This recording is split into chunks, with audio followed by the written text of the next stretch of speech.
21শে জুলাইয়ের উদ্দেশ্যে কলকাতায় রওনা তৃণমূল কর্মীদের। কাছ থেকে বসে মুখ্যমন্ত্রীর বক্তব্য শুনতে সকাল সকাল কলকাতার উদ্দেশ্যে রওনা দিলেন বর্ধমান 2 নম্বর ব্লকের তৃণমূল কংগ্রেস কর্মীরা।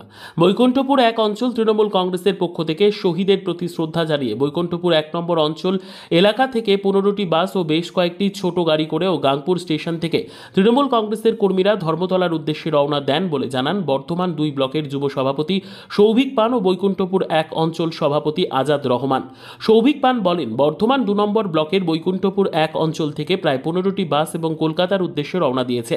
এর পাশাপাশি বৈকুণ্ঠপুর 2 অঞ্চলের অঞ্চল সভাপতি অনুপম ঘোষের নেতৃত্বে 10টি বাস ও ট্রেনে করে প্রায় 2500 তৃণমূল কংগ্রেস কর্মীদের নিয়ে ধর্মতলার উদ্দেশ্যে রওনা দেন। পূর্ব বর্ধমান থেকে সৌমেন্দ্রনাথ দাসের রিপোর্ট, সুন্দর বাংলা নিউজ। 1993 সালে আমাদের 13 জন যুবক, তখনকার আমাদের কংগ্রেস করতেন 13 জন যুবক, আমাদের নেত্রী জননেত্রী আজকের দিনে তখন কংগ্রেস করতেন, তখন যুবনেত্রী ছিলেন। তখনকার দিনের যে তৎকালীন বামফ্রন্ট সরকার ছিল তাদের পুলিশের গুলিতে আমাদের 13 জন যুবকের প্রাণ গিয়েছিল। তাদের স্মরণ করার জন্যই ঠিক আজকের দিনটিতে আমরা ধর্মতলায় আজকে শহীদ স্মরণ আমরা পালন করে থাকি। তখন আমাদের জননেত্রী কংগ্রেসে যখন ছিলেন তখনও আমরা পালন করেছি।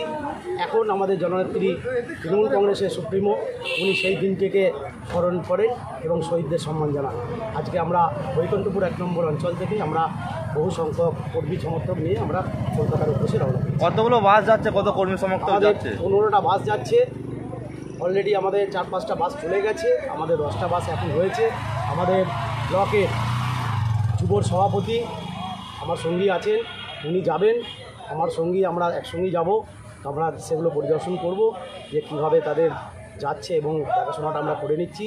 তাদের বাস ছাড়ার পরে আমরা আমাদের ট্রেনের মধ্য দিয়ে যে কর্মীরা যাবে, আমরা সেই গাংপুর স্টেশনে আমাদের হেল্প ডেস্ক করা আছে, আমরা সেখানেও যাব। সেখান থেকে আমরা তারপর কলকাতার উদ্দেশ্যে আমরা রওনা দেব।